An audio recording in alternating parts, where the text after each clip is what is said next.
Hello and welcome to Pro Tour Hollywood. I'm Randy Bueller here with Brian David Marshall, and we are ready to find out who is going to win the quarterfinals, who is going to take the next step on their path to $40,000 and a Pro Tour title. Match we're going to focus on, wow, what a feature match. Paulo Vitor Damagerosa, one of the real stars of the Pro Tour. 3 top 8s over the course of the last couple of years. He's piloting the deck of the tournament. Fairies, the defining deck in this field. But he's playing against Shuhei Nakamura, who's got main deck Thoughtseize. You see right there, Thoughtseize deprives Paulo of a rune snag. And now if you look at that draw, there were only 5 cards in that draw. And if I saw correctly, there was only 1 spell. Yeah. And it's gone now. Yeah, so Paulo's got this awesome fairy deck, but cannot be feeling good about 4 lands and nothing else as he starts his turn. That looks like it was a double mulligan to start. Yes, Paulo had the double mulligan. Shuhei came out with a Thoughtseize, followed by a turn 2 Tarmogoyf. Not an elf, but yeah, it'll get the job done. A friend of the elf tribe. Very, very much a friend of the elf tribe. So Shuhei Nakamura, in his 5th top 8. This guy has been on top of the Pro Tour. He's been near the top of the Player of the Year standings. He's been, level 6, level 8, whatever the top level is for any given year. That's where Shuhei's hanging out. He's flying to Grand Prix. He's living the life. He was the Road Warrior. Absolutely, with the Road Warrior to the Invitational last year. Here comes Tarmogoyf smashing in for a couple. Civic Wayfinder comes down to pick up another land. Civic Wayfinder's a card that we've seen a surprising amount of this weekend, and see a surprising amount of in this top 8. A number of players, again, were quibbling over the Civic Wayfinder in elf decks and whether or not it belonged. But as I'm pointing out, that so many of these matches go to your big mana spells, your commands, whether they be primal or and here comes Garrick. Wow. Oh, but a rune snag. Paulo's got that Garrick covered. I don't know what he's doing about Tarmogoyf and Civic Wayfinder, though. Now there's a Planeswalker in the graveyard, too, so that's 5 power.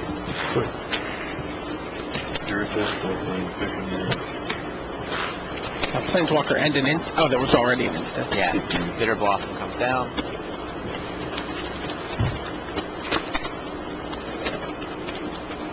So it's Bitter Blossom's like a force field here. Pay 1 life each turn to prevent 5 from the... I suppose so. Tarmogoyf. Is that the 5 already? Instant Sorcery Planeswalker? Seems like 3. 6, 7? Oh, Mutavault, too. Paulo takes 7. It's about half his life total. He's going to take another one from Bitter Blossom. Pick. Kirosa's at 6, squaring off against 3-power Tarmogoyf, Civic Wayfinder, a Llanowar Elf, and a Mutavault, and a Treetop Village. Activates the Mutavault.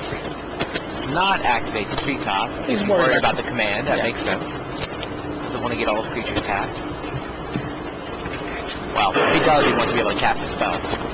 Or activate his Treetop Village after that. True. Oh yeah, you're right. That's a nice button. Can Paulo get out of this? From 6 life facing that forward? He's going to trade Mutavaults. He's going to...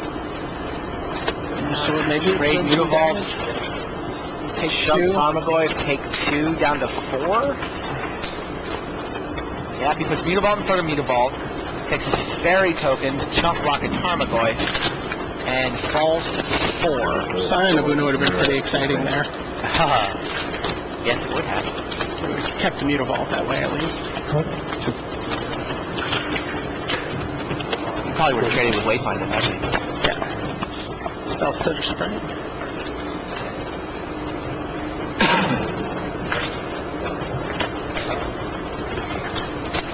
nameless conversion takes it out of play.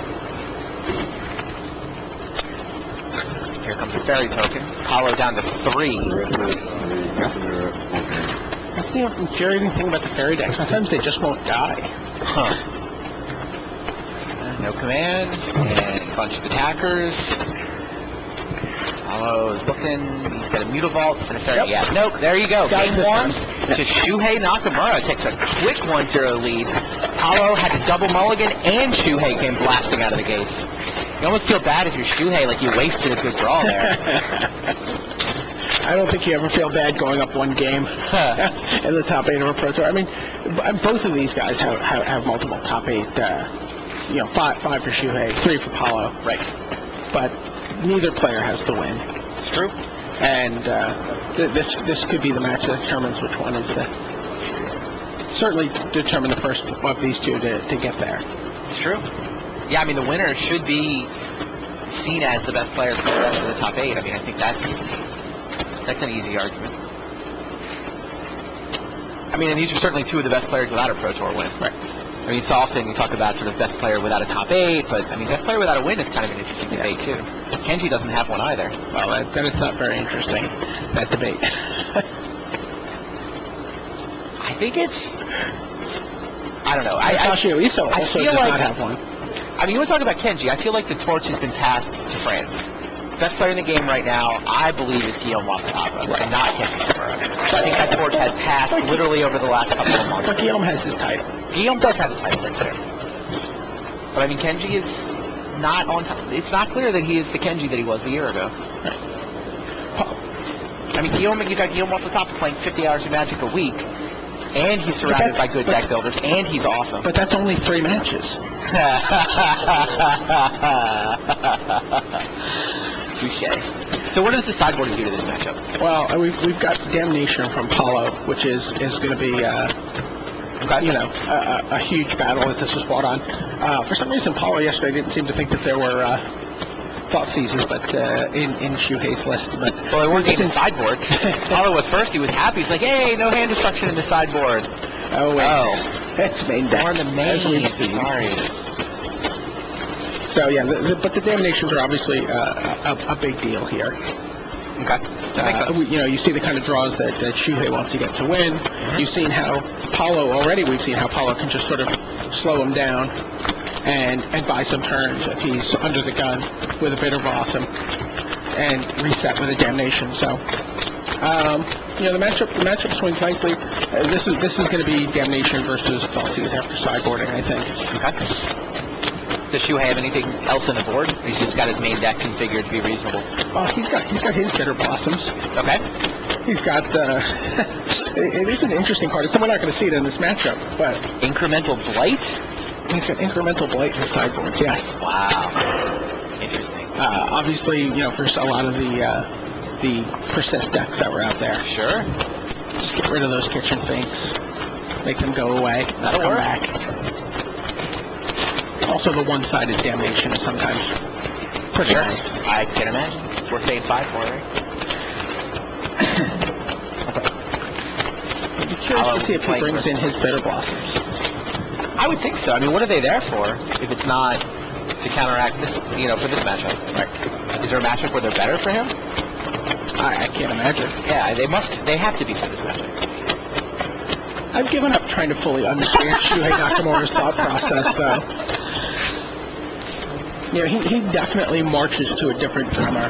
It's true. And a much more successful drummer than most people march to. The Darwin Castle of Japanese Magic? It's possible. I mean that as a compliment. Yeah, obviously. I think Shuhei would be pretty happy with Darwin's career resume. He's closing in on it.